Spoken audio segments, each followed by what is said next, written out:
Red shirt guy up there at the top of the stairs. What's your name? Billy. Billy? Can you hear me all right? Yeah. Great. Okay. I want to make sure that we're all connected well here and so forth. So we'll do a little interaction today. But I'm going to talk a little bit about how to network your way to the top of any organization. The word network, you sometimes hear that word and you go, oh man, it's someone wants something out of me, et cetera, et cetera. We're going to flip that on its ear a little bit today, and we're going to talk about that. But I got to tell you, how did I get to where I started in Red Lodge, Montana? And who's been to Red Lodge, Montana here? Wow, okay, good, I like you. What were you doing in Red Lodge? I served my mission in Montana. I like that guy. Served his mission in Montana. And so Red Lodge is a little town halfway between Billings, the big city, and Yellowstone Park. And I grew up with 7 brothers and sisters there. And the house was so small that I slept in the basement. Not only did I sleep in the basement, but I had to sleep next to the coal stoker. And many of you don't, most of you wouldn't know what a coal stoker is, but to heat the home back there in the 60s, we needed to have the truck deliver coal once a week, and it would come down this chute right next to my bed, and it would sit in a little, area, and I would get out every morning, and I would shovel that snow or that coal into the coal stoker, and then I would clean out the clinkers, and I smelled of soot, and just smelled horrible my entire high school career. So it was not a pretty scene. We were on church welfare growing up, etc. But you know, most of the people that I have known in my life that have built themselves into successful people all start out with a story like that. Malcolm Gladwell, the famous author of Outliers, he grew up in a little small town in Canada. In fact, we'll talk about Malcolm a little bit later. But people that somehow, some way overcome challenges and obstacles in their life, it really becomes a blessing in their life. I've talked to Malcolm specifically about this. In fact, if you read his book, David and Goliath, you'll find out that David actually had all of the advantages in the battle with Goliath and so forth. So when you encounter challenges in your life and lots of lemons are thrown at you, if you can turn those things into strengths, they become your strengths in church, in business, in home, etc. And they've been a real blessing in my life growing up in challenging circumstances. Red Lodge, Montana was noted, by the way, for the Toro snowblower commercials back in the 60s and 70s. In fact, they said if you can dig out of Red Lodge, Montana, you can dig out of anywhere. It's a ski resort, but 7,000 feet, cold place. It was kind of a tough place to grow up. But we had a great time, and I feel blessed for it. So we're going to talk today about 6 UP principles. And I think if you met my mother, my 91-year-old mother, if she came here and stood on the stage right now, you would understand a little bit of what I mean about being an UP person. You got to wake up every morning, as my mom does, and she says, you know what? Something great is going to happen to me today. And something great has happened to me today already. I'm working with you folks, talking to you about what I'm passionate about. Areas of business and connecting and building relationships and so forth. And so you wake up with that positive mental attitude. I'm sure my mom has already been to the gym this morning. She's done her Tai Chi. She's been to the old folks' home giving lessons. And she's 91. And she's probably going to take some language training this afternoon. I don't know. But, you know, you just, in life, what I've chosen to do, people say, well, why aren't you out golfing? Why aren't you out doing some other things? And I'm fond of saying that I choose to use my success as a springboard and not a hammock. And so I think in your lives, as you grow, you develop, you succeed, etc., use it to bless the lives of other people. And that's principle number 1, by the way, is in order to build your network. And we're going to talk today about building a world-class network, one that you can call on. This young lady in the red hair, what's your name? Carly, where are you from? Oregon. Oregon, which part? The green part. The green part. In other words, it rains a lot there. So, would that be on the coast? Yeah. Okay. Good, good. And what brought you to BYU? Superior education, at least that's the hope. The superior education. What year of school are you in? Freshman. Okay. And what are you passionate about? What do you want to do with your career? Do you have some idea yet? Art. Art. Fantastic. Okay. So what form of art? Do you paint, calligraphy? Leather worker. A leather worker. Wow. So if anyone needs a purse or whatever, call on Carly. She might be able to help you out. What I'm doing here is I'm asking questions to learn about somebody else. When you go to a conference, when you go to your business networking lunch, when you attend these other series, etc., I want you to go there the next time thinking about not what it is that you are going to get out of the experience, but rather what is it that you can do at that event to bless the lives of somebody else. We have a passion for art in our family. My wife is an artist. She's taught art education, has a master's degree in art education, and she's a world-class calligrapher. And so if you'd ever like to connect with my wife, reach out to me. I hope you'll all reach out to me on LinkedIn. LinkedIn has become the de facto standard in terms of business networking. If you're not using, how many people have a LinkedIn profile here? Okay. Well, I'm not going to ask for those who don't. There's probably several, but you would be embarrassed to raise your hands. So most of you have your LinkedIn profile. That's fantastic. That is a great place to start. And so I want you to reach out to me tonight. Send me a personal note and say, Mr. Bradford, say something about the lecture, something that resonated, etc. And then I'll respond and we can get connected. And by the way, that will give you access to the 12,000 people that I'm directly connected to on LinkedIn. And so perhaps that can bless your life in some way, shape, or form.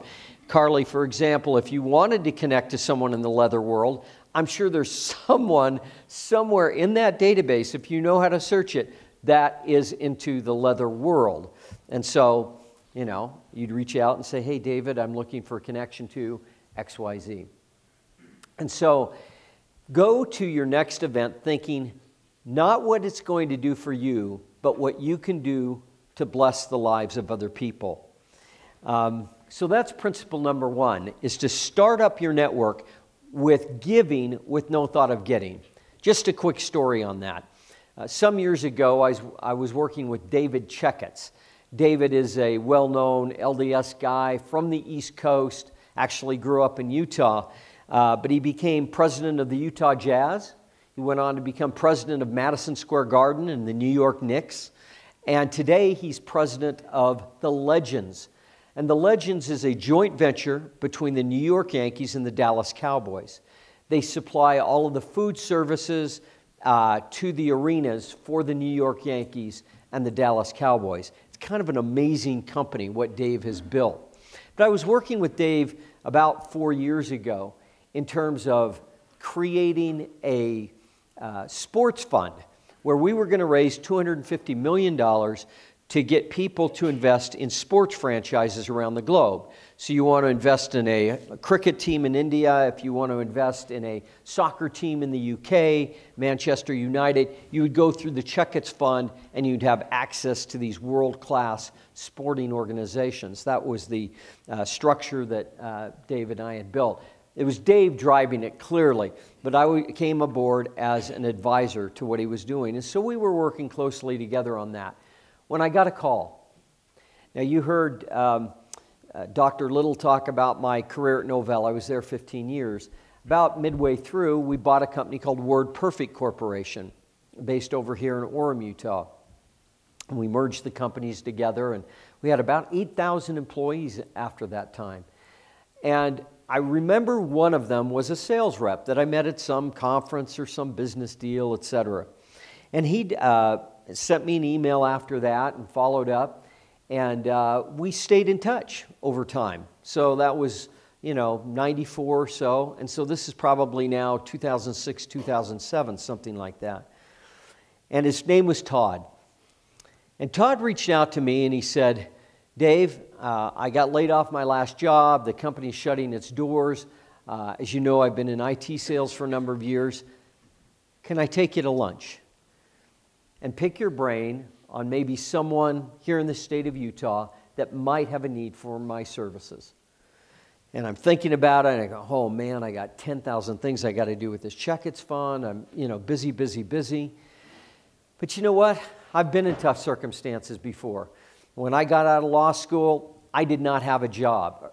I'll explain that in a little bit. But I was probably the least connected man in the universe coming out of Red Lodge, Montana. I did not know one lawyer when I got out of the BYU Law School in 1977. So it was hard for me to network into that world and connect and build relationships and find that first job. And so I kind of knew a little bit about what Todd was feeling. And so I said, sure, Todd, I'll go to lunch with you, and can you meet me at Maggleby's Fresh tomorrow at noon? And we met, and we had a nice conversation. And at the end of the conversation, I wrote down the names for him of 4 technology CEOs in the state of Utah that might have need for his services and so forth. And he was so appreciative of that. And when we finished lunch, we started to walk out, and he says, Dave, just want to say thank you for all you've done for me today. Hopefully I'll get one of those jobs. As a side note, he did get one of those jobs with one of those companies. Congratulations, Todd. So that was great. And so he says, now, what can I do for you? I says, oh, Todd, don't worry about it. It's fine. I'm doing great. I got a million things to do. I wish you the best. Contact those guys. Use my name and see what you can do to make something happen. And so now we're walking out of the door, Maggleby's Fresh, and he grabs me. Stand up here. What's your name? Zach. Zach? So he grabs me by the shoulders, hard. And he looks me in the eye and he goes, Zach, no, what can I do for you? Right? And he was serious about it. And I could see in his eyes he was serious. He wasn't going to walk out of there. He wanted to return the favor. It's called the law of reciprocity in the universe. When you connect and build relationships with other people, what happens is they feel an intuitive desire to want to give back. So I'd done a little bit for Todd that day. He wanted to give back. And so I says, well, Todd, I'm working with Dave Checketts. We're building this international sports fund, etc. I says, you wouldn't happen to know any high net worth individuals that love the sports world that might want to invest in the fund? And he thought for a little bit, just like Zach is thinking here in the front row. Carly might be thinking up there, our Oregon friend. And he said, you know what? Some years ago, I was in a ward in the Middle East when I was selling WordPerfect software over there. And I met a guy, his name was Jim. I says, oh yeah? I said, what did Jim do? He says, he was the chief financial advisor to Prince Abdullah of Saudi Arabia. He says, come on. He says, no, Prince Abdullah of Saudi Arabia, who owns the Saudi Arabian professional soccer team. Oh, wow, that's really cool. Sounds like high net worth individual, loves sports, etc. All the criteria that I'd laid out. And he says, you know what? Let me see if I can make a connection there for you. I haven't talked to Jim for some time, but that's great, right? So here I'm getting something for the little time I'd spent with Todd that day. I get home. It's about 2 in the afternoon now. I get an email from Todd. Todd goes, Dave, I want to introduce you to my friend Jim.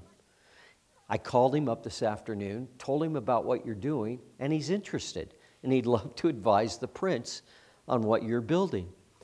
I says, well, that's fantastic. Folks, it gets better. The next morning, I'm in Beverly Hills, California, in the mansion of Prince Abdullah of Saudi Arabia, pitching him on this international sports fund, seeking $10 million investment from the prince. Folks, when you go out of your way to bless the lives of other people, you don't know how that's going to come back to bless your life. It does, and it will. It's done it all the time in my life. I can't tell you the number of circumstances. So you start up your network by thinking first of other people. Point number 2, you got to show up in life. 90% of your success in life will come from just showing up.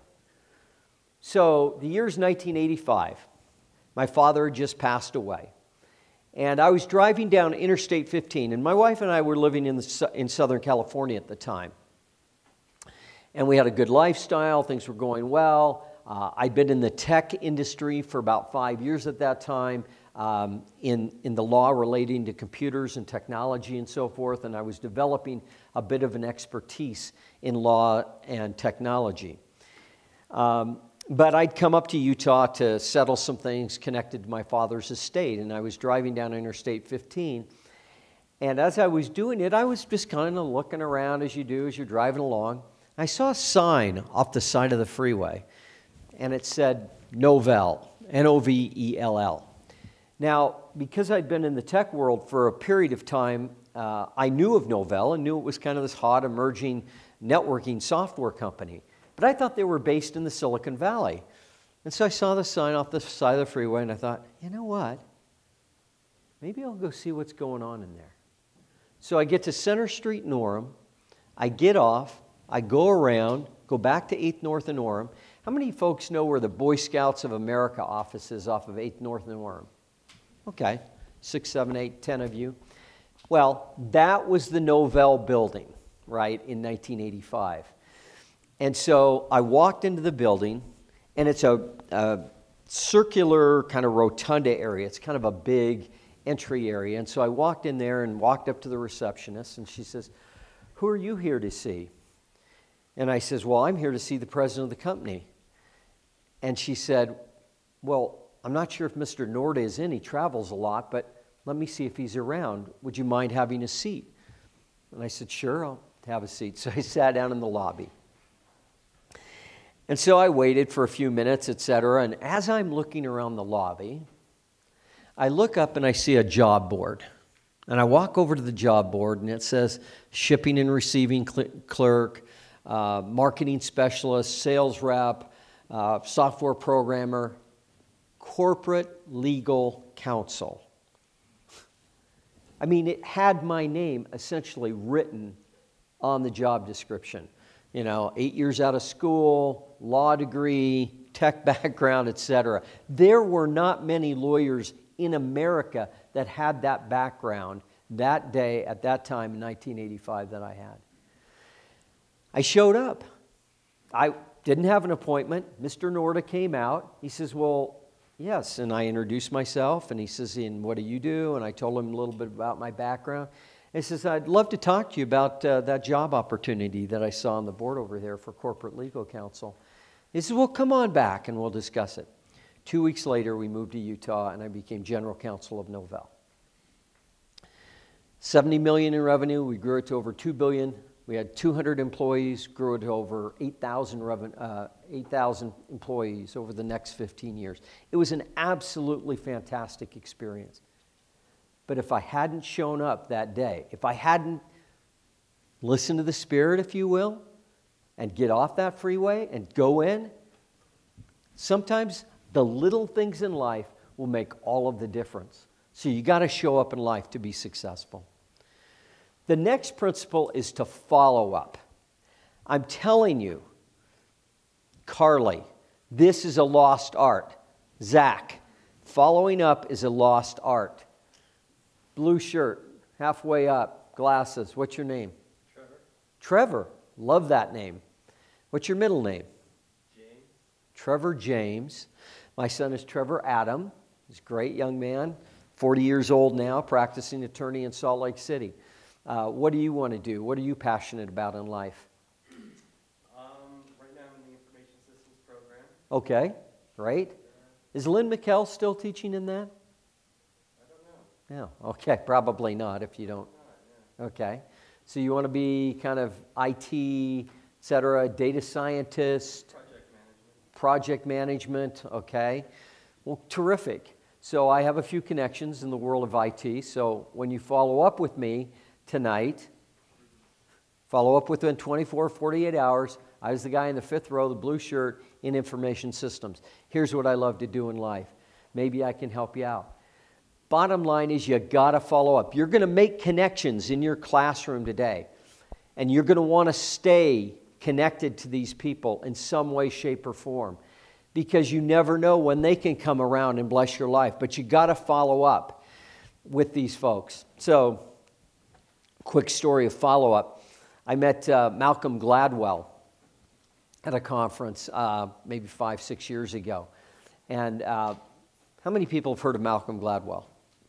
Okay, so 2/3 of the class. He's the famous author of Outliers, Crossing the Chasm, David and Goliath, etc. I mentioned him at the beginning of the speech. So I meet Malcolm, and we got to chatting about Google and how Google gives 10 to 20% of their employees. Lee Johnson, stand up, would you? This is one of my dearest friends of all time. Lee Johnson, Thunderfoot, 1984, national champion, BYU Cougars. And so we've had a relationship for many years. It's great. Thanks for coming, Lee. What was I saying? Zach. Malcolm Gladwell. I was telling about Malcolm. So Malcolm and I got to talking about Google. And I says, well, by the way, he used to be the CEO of Novell, and I'd love to introduce you. He says, oh, I'd love to meet Eric Schmidt and so forth and so on. I said, well, that's great. And when you're going to be out in the West Coast next time, let me know, and I'll hook you up and get you in to see Eric. Well, that'd be great. That's so wonderful. But you know what? So that was nice. But then we exchanged business cards.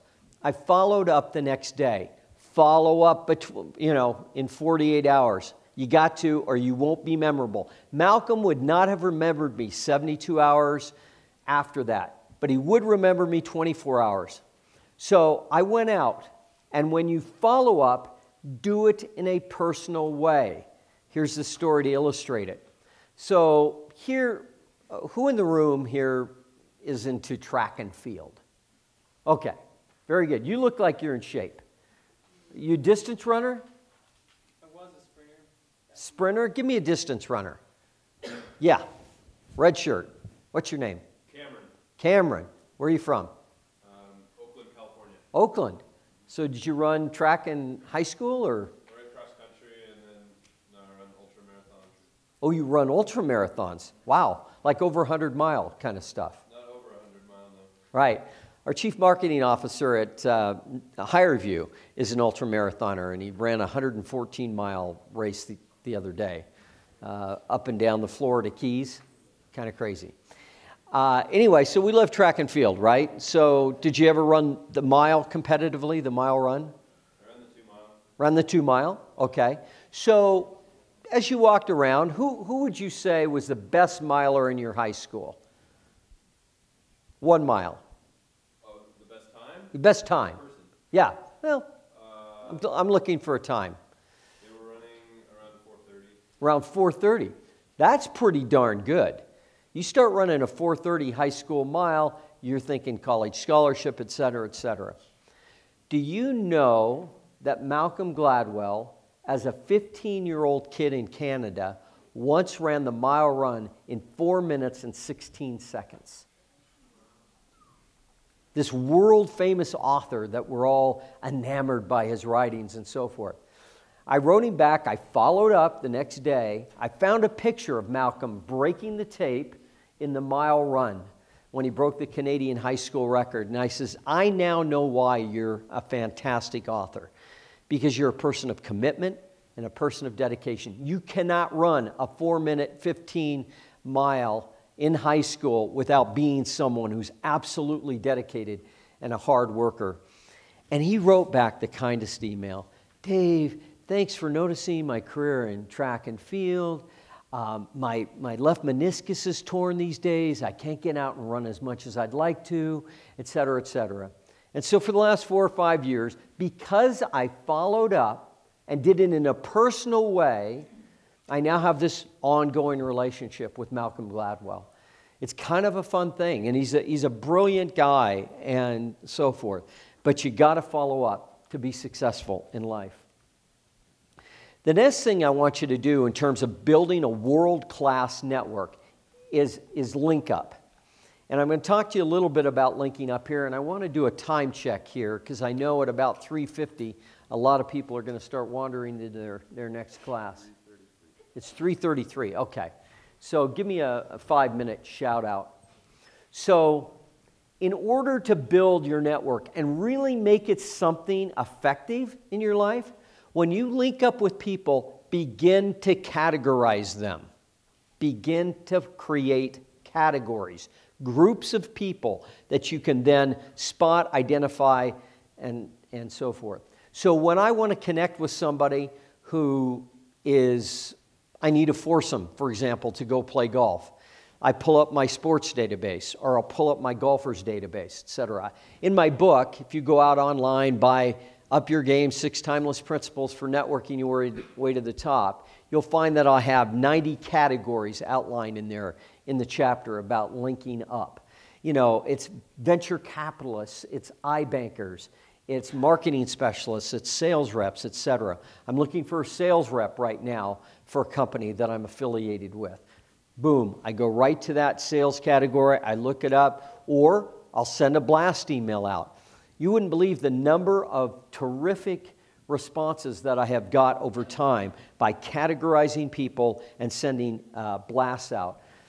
By way of example, as we were building up the management team at Fusion.io back in 2007, 2008, I was looking for a chief sales officer for the company. And so I went to my LinkedIn database, pulled up everybody who had anything to do with sales, and I blasted an email out. And at the top of the email, it said simply, "Who is the greatest IT salesperson in the world?" Question mark. Right? And so that goes out to 50 people at a time, 100 people at a time, etc. There's certain limitations in there. I get an email back from a guy that I hadn't seen for a number of years that I met back in the 90s, Scott McKinley.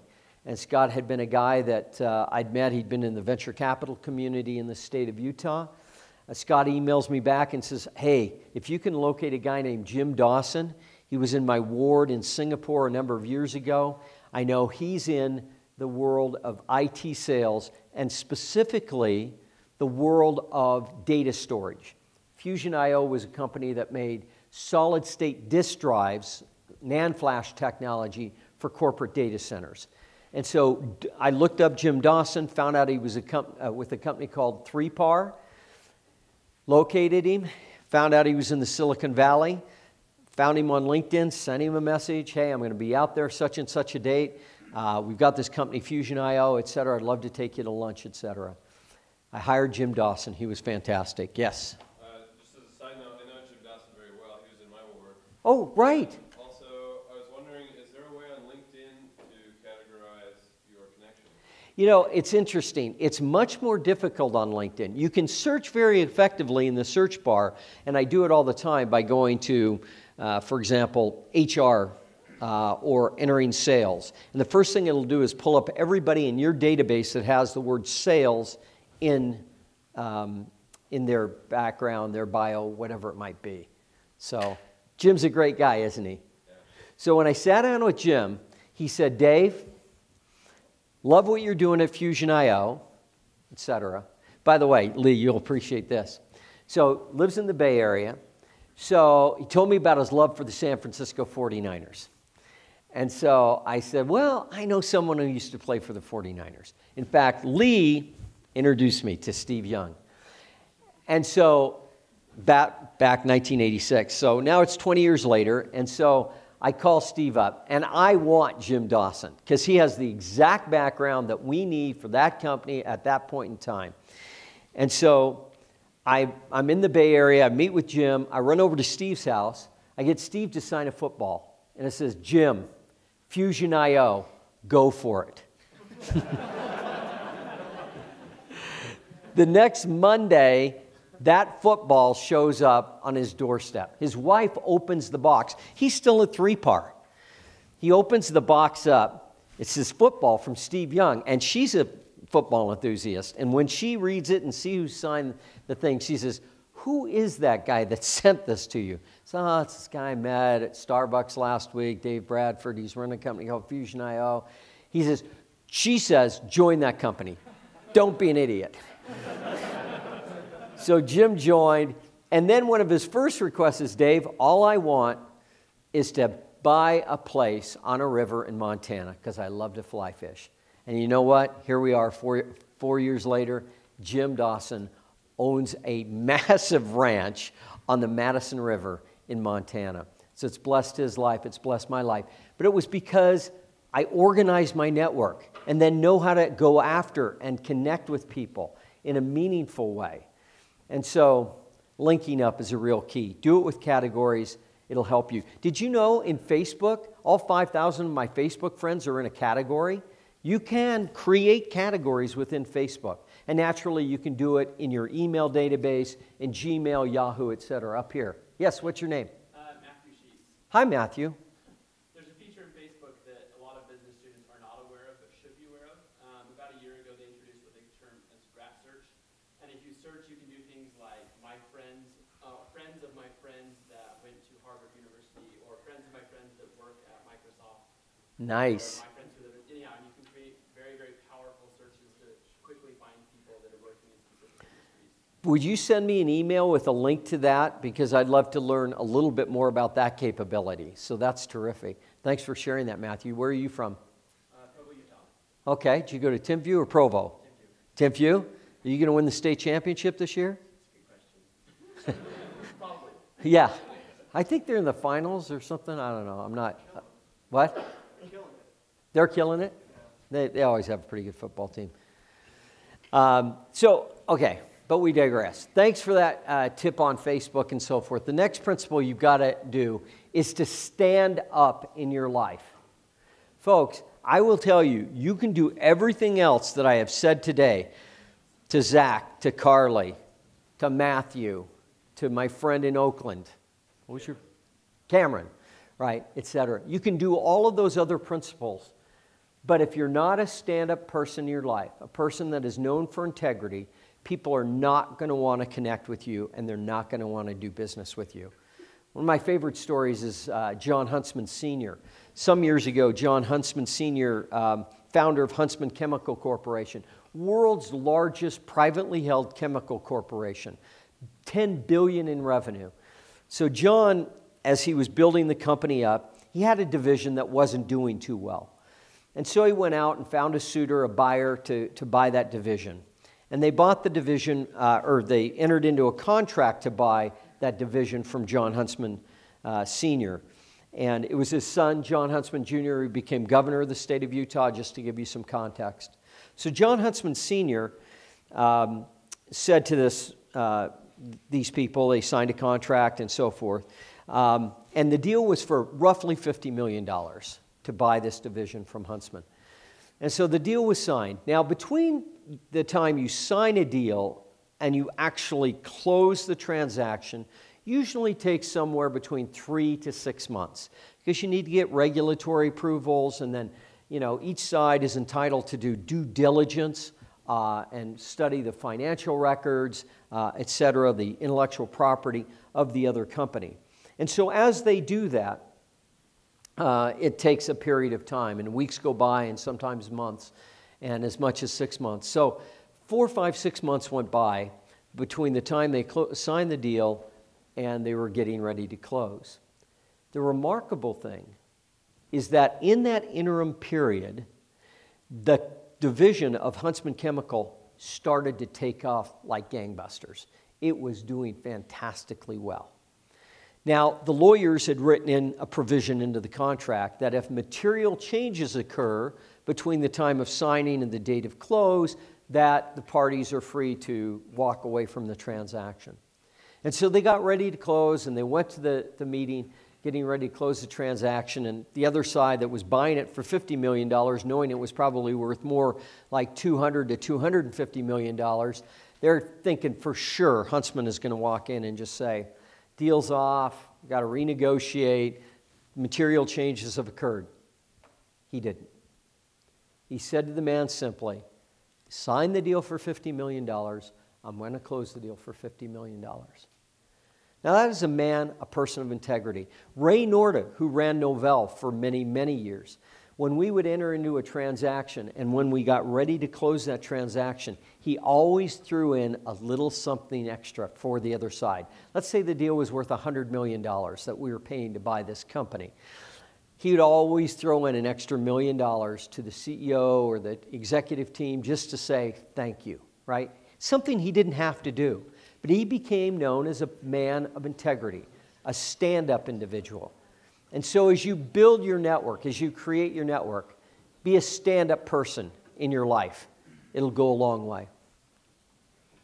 My final point is to scale up. What time do we have? 7 minutes. 7 minutes. Lee, how many punts did you do in practice? When did you start punting? 79 in high school? 78. Somewhere between 1977 and 1980, Lee started to punt. When did you start punting first team for BYU? 1980. Okay. You were a soccer player in high school, right? He was a soccer player. So, but Lee started punting. How many punts do you think you made in preparation to play for BYU? Thousands. And thousands of hours spent perfecting his craft. He once held do you still hold the all-time Super Bowl record for longest punt? I do. Longest punt in the history of the Super Bowl right here. My BYU record just fell. Oh, really? Oh, was it a 76-yarder that kid kicked 80? He had 81. Armando hit 81. And you had 80? I did. Oh, that's so depressing. Folks, life is simple. You want to build a world-class network, you'll work at it. The word network is not net eat, it's not play, it's network. You've got to work at it. You've got to be committed to it. Lee knows that I spend probably an hour to an hour and a half every day in LinkedIn, in Facebook, et cetera, connecting, building relationships. And when you do that, don't just like somebody's Instagram photo. Be the person that goes the extra mile and makes a comment on it. People don't care. Oh yeah, I got 427 likes on that thing. Well, that's great. But what's meaningful to an individual is when you actually comment. So I love that orange shirt on you in that photograph. Cameron, tell me about what's going on back in Oakland. Whatever it might be. Be personal in your approach. It's so easy with Snapchat and Instagram and Facebook to just kind of be, click, yes, like. No, be the person that takes that extra step. Work harder at it than the other people, and you'll connect and you'll form and build relationships. That's what this lecture is all about. If you can build deep and lasting relationships, they will have a powerful impact on your life. Bruce Jenner. Bruce Jenner was, when we were growing up, man, he was the world's greatest athlete. He won the 1976 gold medal in the decathlon before he got involved with the Kardashians and had his nose operated on and changed and became the kind of freaky guy he is. No offense, Bruce. But he once said, after he won the gold medal in the decathlon, he says, life is pretty simple. If you work hard at it, you'll win. If you don't, you won't. Malcolm Gladwell, in one of his books, loves to talk about the 10,000-hour rule. How many have heard of the 10,000-hour rule? Okay, most of you have. Do you know where the 10,000-hour rule came from? Not the Kardashians, not the Beatles. I saw someone with a really cool vest on that said Beatles. Where are you? Yeah, loved your vest. That's a cool vest, dude. Where are you from? Seattle. Seattle? Are you a Microsoft fan? Say no. Kind of. My dad works at Boeing, so I don't know. Okay, yeah. Boeing's a fine company. Microsoft, that's another story. We'll talk about that. But thanks for coming, class. Wearing your Beatles shirt, kind of retro guy. So are you an athlete? You kind of... I played lacrosse and football in high school. Lacrosse and football? That's great. So Where did the 10,000 hour rule originate? Okay, see, we hear about it, but you know what? I don't know what year it was, but it originated by studying a series of piano players. It was a series of piano players in Austria or Switzerland or something like that, and they studied the lives of these piano players between the ages of 5 and 20. And they studied their socioeconomic background, their race, their religion, et cetera, et cetera. They studied all the factors, right? And at the end of the study, they had like 500 people that they had done in the study, and my numbers won't be exactly right, but 500 people or so that they studied between the ages of 5 and 20. And at the end of the study, there was roughly 8 of the individuals that were in the study that had actually either performed at Carnegie Hall or were truly world class in what they did in playing the piano. And when the study came out, what they found is that the one factor that overwhelmed all the other factors in terms of whether or not someone was going to become world class or something at something, it was they put in 10,000 hours of practice between the ages of 5 and 20. So whatever you do, I don't care, by the way, some of you are freshmen. Are there seniors in here too? Yeah, a few seniors. Okay, we got a smattering of those, etc.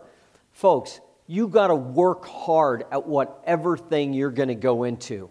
You have got to form discipline. You have got to form habits. You have got to write your list of to-dos every day. Where's my list of to-dos? I write out a list every morning, setting my goals, my objectives. Here they are. You know, respond to Steve Diamond, set up meetings for BYU guys, meet with Lon Wardrop, email Dr. J. By the way, you got to go out to my website, davidbradford.com. How many are into it now? www.davidbradford.com. Okay. So read about the trip I just got back from in Scotland with Dr. J. I was there 7 days playing golf with Dr. J. The guy's an amazing individual. Of course, he invented the modern dunk. Some of you may not know who Dr. J is. Do you know who Dr. J is? Okay, Julius Erving, only man to win 3 NBA championships and also the ABA championship, scoring title in both leagues. Amazing guy. Forming relationships, etc. So you can learn about it, by the way, at davidbradford.com. You can download my free ebook, and it's 101 tips for shockingly personal, powerful, and permanent business connections. You know, we're just about done here, and so I want to open it up to questions, but I want to thank you for coming today. I hope I've given you a new spin on the way in which networking or forming deep and lasting relationships can build your life. Now, I will close with one additional thought. What's your name here? Josh, where are you from? Canada, which part? Calgary, okay. Kind of that Mormon wing going up from north of Montana and the Rocky Mountains, etc. What do you like to do? What are you studying in school? Construction management. Construction management. Would you like an introduction to Zwick Construction? Sure. Great. Email me. I'll introduce you to Darren Zwick, the CEO. Now listen. Here's the deal. Success in networking comes down to one letter. I call it my C letter. It's simply being curious. Some of you are probably simply sitting out there thinking, well, we're not David Bradford. We're not Lee Johnson. We're not these incredibly outgoing people, et cetera, et cetera. Let me tell you, what's your name? Ashley, where are you from? Arizona. Which part? Northern. Northern, Flagstaff area? Okay, great. Northern Arizona University, fine school. The Lumberjacks, are they still called the Lumberjacks? Okay, that's great. So, listen, and what are you studying in school? Education. So my wife's a professional educator, has a PhD in instructional technology. You might want to hook up with Linda. The point is, to be successful in networking, you simply have to be curious. Other people love to talk about themselves. Ask lots of questions. You start out with the surface stuff that we've done a little bit here today. We jumped ahead, with you in the construction management area since I'm on the board for Zwick Construction, etc. And so be curious. Ask lots of questions. That's how you begin to form your network. And then go home, follow up, build up, show up, and you'll be successful in life. Thank you.